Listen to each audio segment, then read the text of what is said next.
Hello, my brother and sister of the nations. Welcome back to my YouTube channel. And today we are going to discuss about the British conquest in Mysore, and also we will going to discuss about the how Anglo-Mysore War. Anglo-Mysore War. Anglo-Mysore War. We can say it is Anglo-Mysore. Anglo is call इसको हम लोग कहते हैं British England.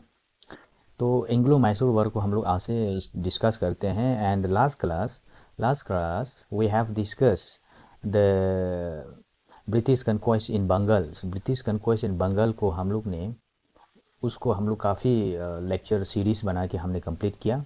And finally the East India Company was completed, subjugated and control over the Bengal regions. तो बंगाल का हम लोग lectures में डिस्कस किया।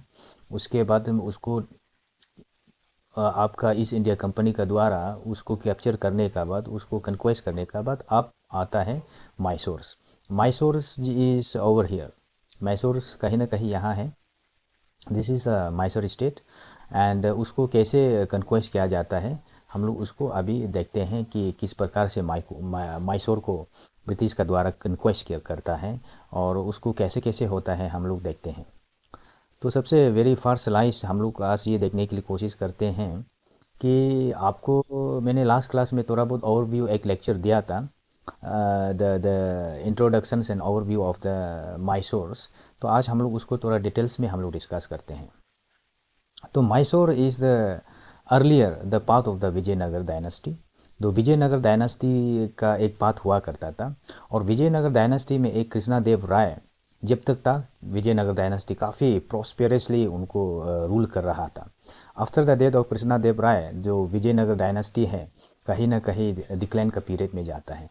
उनमें से the battles of Talikota, the battle of Talikota जब बैटल्स होता है 1565 में, उसका बैटल ऑफ तालीकोटा होता है। The Vijayanagar dynasty are very weak और उसका डिक्लाइन पीरियड चलता है। जब वो विजयनगर डायनेस्टी डिक्लाइन होता है तो आपका बहुत सारा फ्यूडल स्टेट है जो लोकल किंगडम है, वो लोग काफ़ी छोटा छोटा भाग में डिवाइड हो जाता है, टूट जाता है। और उसको टूटे टूटे एक आपका वो एक लोकल डायनेस्टी हुआ करता था।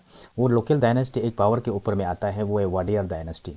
जब वाडियर डायनेस्टी पावर में आता है बाय 1612 ऑनवर्ड से वाडियर डायनेस्टी पावर में आता है और वो वाडियर डायनेस्टी से आपका एक राजा हुआ करता था चिका कृष्णा राज। चिका कृष्णा राज जो पावर के ऊपर आता है 1764 टू 1766। जब चिका कृष्णा राज पावर के ऊपर में आता है तो ऐसा कहा जाता है चिका कृष्णा राज जो है अपना एडमिनिस्ट्रेशन करने के लिए इतना इंटरेस्ट नहीं हुआ करता था।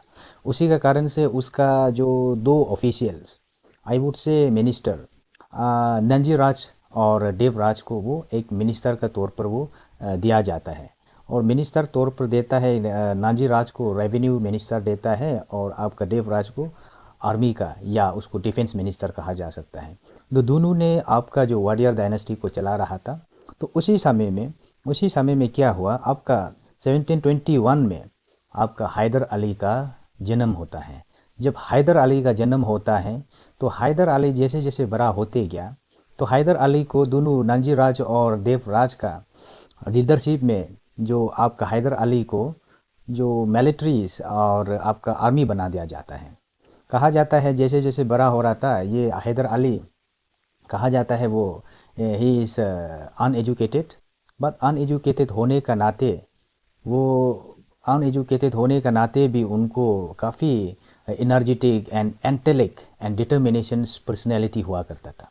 उसी का कारण से जैसे जैसे आपका मिलिट्रीज में वो जो था, तो जैसे जैसे उनको उसका जो एनर्जेटिक और एंटेलेक्ट और डिटर्मिनेशंस को देख के दोनों ने उसको मिलिट्री का हेड बना दिया जाता है, the chief head of the militaries बना दिया जाता है।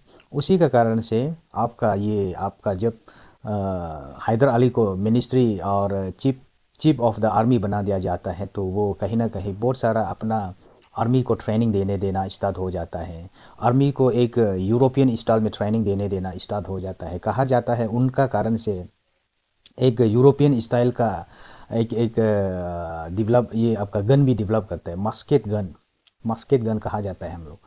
मस्केट गन जो ऐसा होता है, यहाँ पे आपको बॉर्डर पिक्चर में आपको दिखा होगा, यहाँ पे आपका एक हथियार होता है, चाकू होता है, और ये जो एक आपका गन होता है, तो वो ऐसे मारने के लिए उसका आगे में चाकू भी लगा दिया जाता है। तो ये फर्स्ट पर्सन जो है मस्केट गन का डेवलप करता है। तो धीरे धीरे वो पावर के ऊपर आता है। तो कहा जाता है हैदर अली ने जब आते आते और दोनों को, जो नंजराज और देवराज को कह दिया है कि आप दोनों अभी ऐसा कीजिएगा, आप दोनों अपना पावर को रखिएगा, मैं रूलर बनूंगा।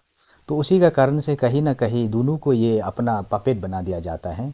और हैदराबाद को आपका ये आपको मैसूर को एक बहुत स्ट्रॉन्ग लीडर का ज़रूरत था, क्योंकि मैसूर को यहाँ पे मराठा है, यहाँ पे निजाम है, यहाँ पे इंग्लिश ईस्ट इंडिया कंपनी है, तीनों का आपस में अटैक कर रहा था। तो कहीं ना कहीं बहुत स्ट्रॉन्ग लीडर का ज़रूरी हुआ कर रहा था। तो उसी समय में ये आपका हैदर अली जो उसका रूलर बनता है, हैदर अली जो आपका मैसूर का रूलर बनता है। और रूलर बनने के बाद वो जो जैसे ही वो अपना पावर के ऊपर में आता है, द हैदर अली कहते हैं कि जितने भी आपका जो इस मैसूर का जो आजू बाजू जितना भी जो भी रीजन है, मद्रास का, मराठास का और ये हैदराबाद का रीजन को भी उन्होंने कैप्चर करना स्टार्ट करता है, कन्क्वेस्ट करना स्टार्ट कर देता है। तो उसी बीच में आपका ये ईस्ट इंडिया कंपनी इंटर होता है, और East India Company are the focus to the Mysore.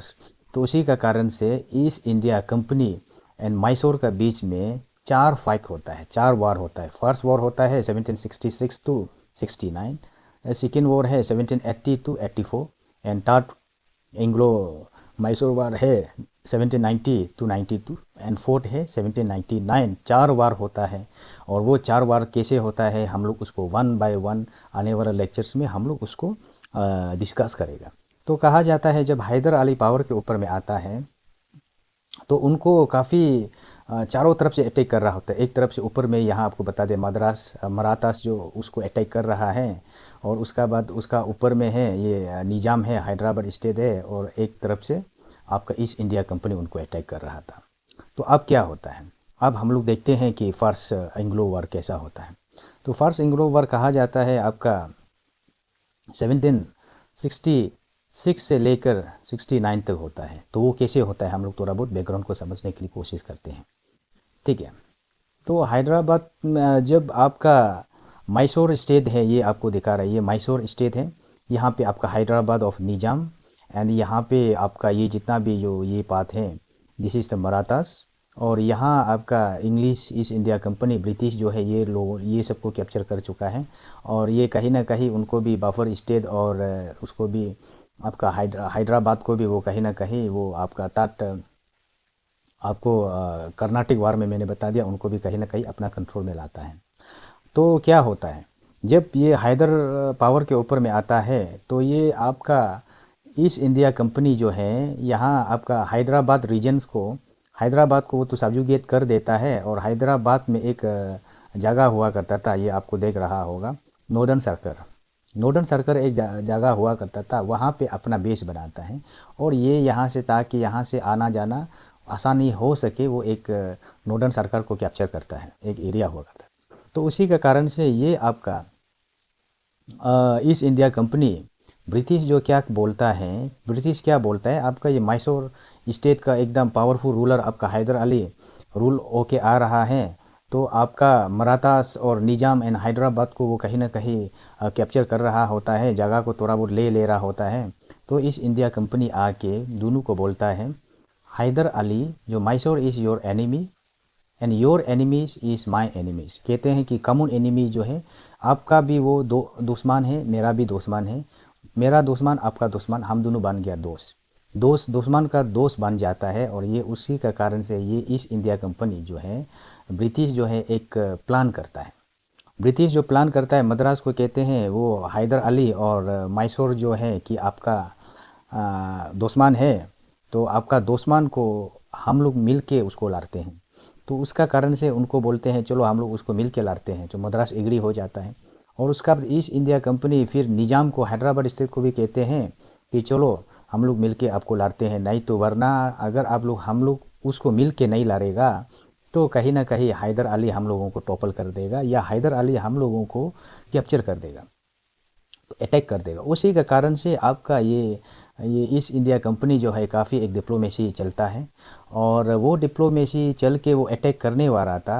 तो कहीं ना कहीं उस डिप्लोमेसी को, आपका उस प्लान को हैदर अली पता चल जाता है, और हैदर अली भी अपना डिप्लोमेसी पॉलिसी को स्टार्ट किया, डिप्लोमेसी यूज़ किया, अपना दिमाग को यूज़ किया। कहते हैं कि आपका हैदर अली यहाँ है, हैदर अली यूँ करके मद्रास में जाता है, मद्रास का पेशवा लोगों को कहते हैं कि उनको पैसा भी दे देता है, और साथ ही साथ कहते हैं कि आप जो भी कर रहा है, जो भी ईस्ट इंडिया कंपनी जो ब्रिटिश बोल रहा है, मैं वैसा नहीं हूँ, मैं आपको ना अटैक करेगा ना आपको मैं दुश्मन करेगा।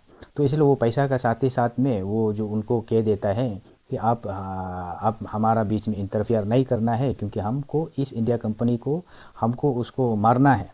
तो उसी का कारण से जो मराठास को कहीं ना कहीं वो न्यूट्रल कर पाता है। न्यूट्रल करने के बाद ये हैदर अली फिर अपना डिप्लोमेसी को ले के यहाँ चला जाता है। तो निज़ाम लोगों को और हैदराबाद लोगों को कहते हैं कि आपको जो भी इंग्लिश ईस्ट इंडिया कंपनी ने कहा, मैं वैसा नहीं हूँ, I will not attack you furthers.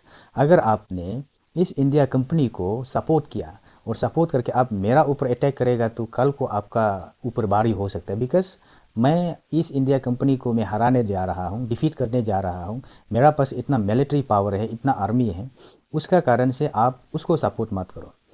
तो ऐसा करके उसको भी कहीं ना कहीं ये निज़ाम ऑफ हैदराबाद को भी साइलेंस कर देता है।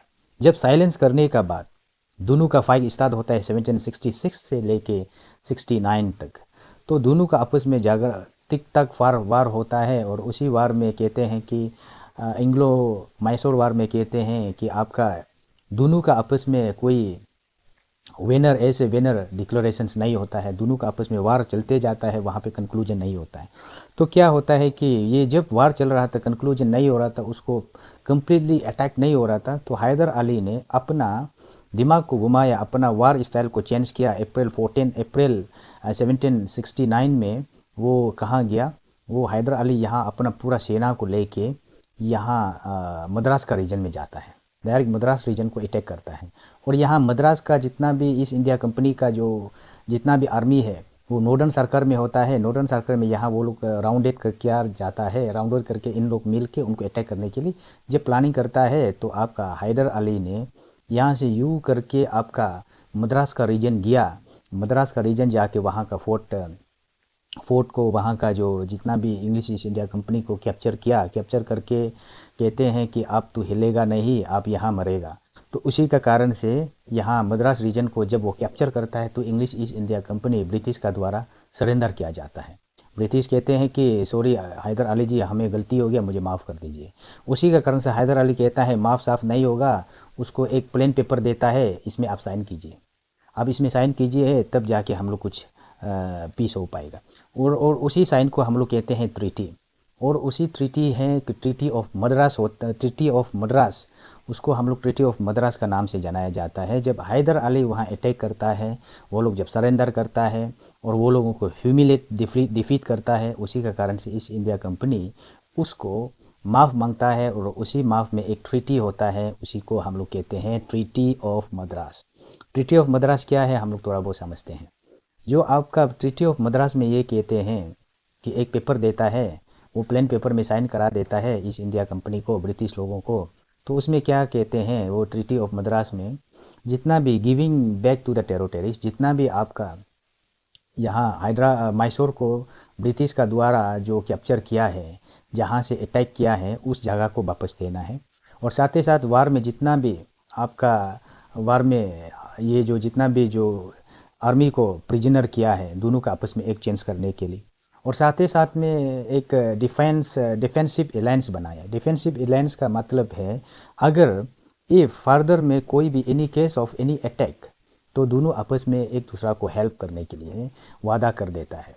तो वो वादा करने का बाद ये कहीं ना कहीं पीरियड बिटवीन द 1770 to 80 तक वो काफ़ी पीसफुल होता है। आपका इंग्लो मैसूर वार होता नहीं है। तो उसी का कारण से ये कहीं ना कहीं आपका ये ट्रीटी ऑफ मद्रास को कहीं ना कहीं आपका ईस्ट इंडिया कंपनी ब्रिटिश का द्वारा उसको वॉयलेट कर देता है, उसको इम्प्लीमेंट नहीं कर देता है, तो उसी का कारण से आने वाला सेकेंड एंग्लो मैसूर वार होगा। तो आज के लिए यहाँ तक हम लोग कंक्लूड करेगा। आज हम लोग क्या क्या डिस्कस किया, फर्स्ट एंग्लो मैसूर वार, तो उसमें आपको ट्रीटी ऑफ मद्रास में कंक्लूड किया है, और आने वाला लेक्चर्स को हम लोग सेकेंड एंग्लो मैसूर वार को देखते हैं कैसे स्टार्ट होता है। वो स्टार्ट होगा आपका ट्रीटी ऑफ मद्रास को वायलेट करने का बाद, तब दोनों का आपस में सेकेंड एंग्लो मैसूर वार होगा। तो आज के लिए यहाँ तक हम लोग कंक्लूड करते हैं लेक्चर्स को, और आने वाला में 1 बाय 1 हम लोग जितना भी आपका वार है, जो 3 वॉर्स को हम लोग डिस्कस करते हैं। तब तक के लिए अगर आप मेरा लेक्चर्स पसंद करता है, if you like my videos and series and lectures, I request for the subscribe my YouTube channels and click the bell icon so that you can get notifications when I upload new videos. Okay, thank you so much and study well.